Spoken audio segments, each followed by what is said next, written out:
Here we go. I'm going to have a go at drawing an avocado. I've got this avocado picture that I've seen on Pinterest, Nana Photos, and I thought I'd have a go at it. Now I love how the little crisscross their action in the picture. I'm going to try and get that on mine. I do see students in class who actually just draw from their phones, and quite admirable thing to do, because I've never got into that. Could never really do it, but I have got an avocado here. I've eaten for lunch, half an avocado, and I'm going to have a go at drawing it now. So I'm going to draw out the shape. This is the open one. So cut in half, and I notice it narrows at the top, so a bit of an egg shape. So pull in there, get wider at the bottom, and then I notice the nut in the avocado is in the lower half, and so there's the nut of the avocado. And then what I'm going to do is get a bit of the base in there, the skin on the outside. So that's my first bit. I'm going to put that up there. Now I'm going to have a look at my all avocado. Now, a little secret: when you draw two objects, if you're drawing the second object, it has to be higher up the picture plane. You can't have it lower. So I see some students who actually draw stuff, and they actually put the next object slightly lower, and they can't work out what's happening. This one's a bit bumpy there. Look, if you can see that on the camera, that sticks up. So avocados come in all shapes. So I'm not going to worry too much about how it looks, because you could have a bump up there. Don't matter. So there's my raw avocado in the background. Now I'm going to go for doing some pen. Now I'm going to concentrate on just getting that edge round. So as you can see, that I usually do like a light wispy drawing. Look, there's a little hanky bit up there. You can see on this one, look, it's just going a little bit overripe on the top, so I can go like that. Usually I would draw it like really quick and draw it round, but on this one, just concentrating on that little edge there, getting that exactly right. And there I noticed that I would draw a nice little curved edge, but this time it's not. It's going to be slightly knobbly. So if you can't hold a pencil or a pen without it drawing like this, then you're in luck today, because that is just going to be like that. So it just shows the skin, the texture of the skin is not smooth. So as I'm drawing around, I'm sort of wiggling my hand. Still, I've got the jitters, and that's just it. So the stone in there, or the nut in the middle, that's going to be a little bit smoother. And if I'd drawn a few lines in there, I think, oh, that's a bit dark. It doesn't matter, because the stone is quite dark. So it's got a little bit of a conker. It's got some little veins on it, I notice. So if I wanted to try and get those in, I could. Or if there's like imperfections in the stone, it won't matter, because it would just look more naturalistic. Now, to start with just being white, I'm going to put some marks there. And notice the one I seen on Pinterest, it was just add little dots like that. But mine, where I've cut it with the knife,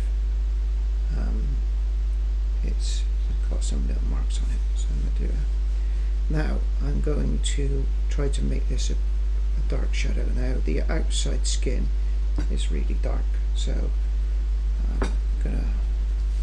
won't hurt getting some marks in like that. Now if I ended up smoothing it out on the edge that I'm doing there, and I end up smoothing it, doesn't matter, because I can just go in and make the edge knobbly again, like that.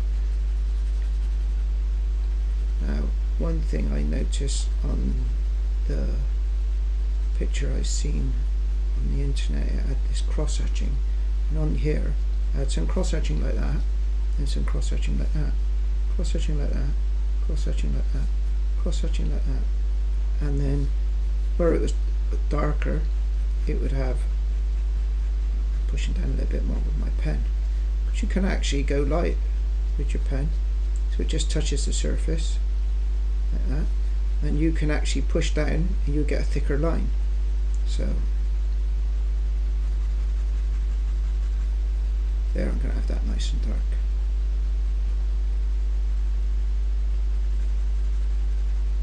You notice as I draw really heavy and then I go up to the edge and I go really slow, and then when I go, you know, in the middle of the object, I can do quicker marks.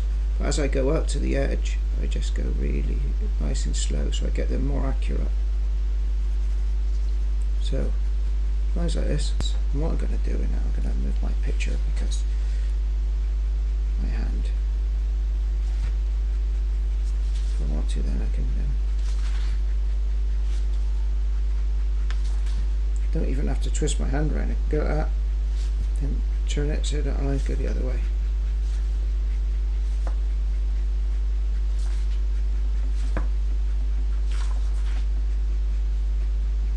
Three seems to be the order of the day at the moment. 1, 2, 3, 1, 2, 3.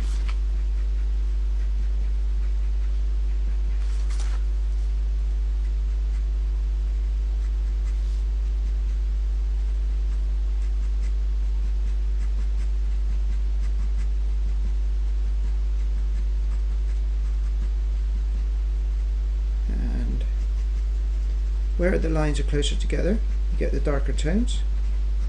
Where the lines are further apart, you get lighter tones. And of course, as I said, you can actually get it lighter by letting in the pressure off the pen. You actually get a lighter line.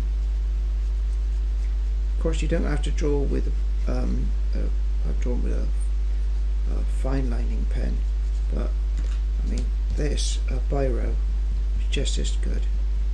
In fact, you get some lighter lines with a biro. You can actually get a lot more accurate, a lot more sensitivity in getting the lighter lines when you draw with a biro. So if you're thinking, oh, it's okay for him, he's got that pen there, I wish I had that pen, but you don't have to. You can. I've seen absolutely lovely drawings done just with a standard biro. The reason I draw with the pen is because it shows up really well on the camera when I draw. Now, feeling quite pleased with myself at the moment because I haven't drawn an avocado before, and so this is my first time. Usually I have a drawing that I've done before and I whip it out, put it in front and go, oh look, here's one I've done earlier, and so how it could look, how it could turn out. This is the first time I've drawn this, so this is the second video I've done where I've actually drawn it straight off without drawing it out first. So of course the danger with that is that you end up just watching me draw and not drawing yourself. So there we go. Now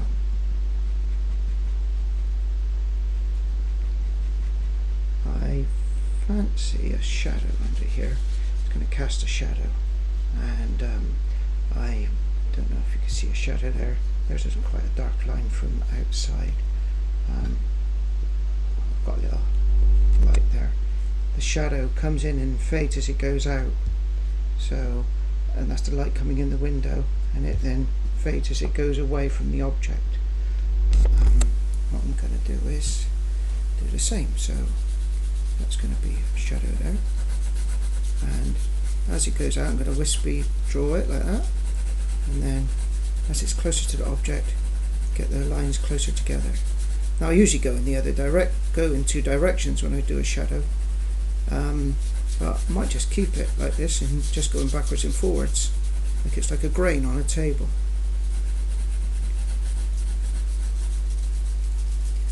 In fact, I could just put a little line off there.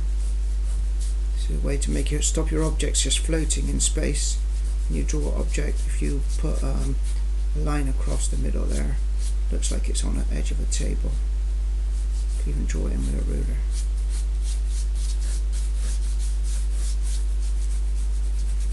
course, closer to the object, more lines.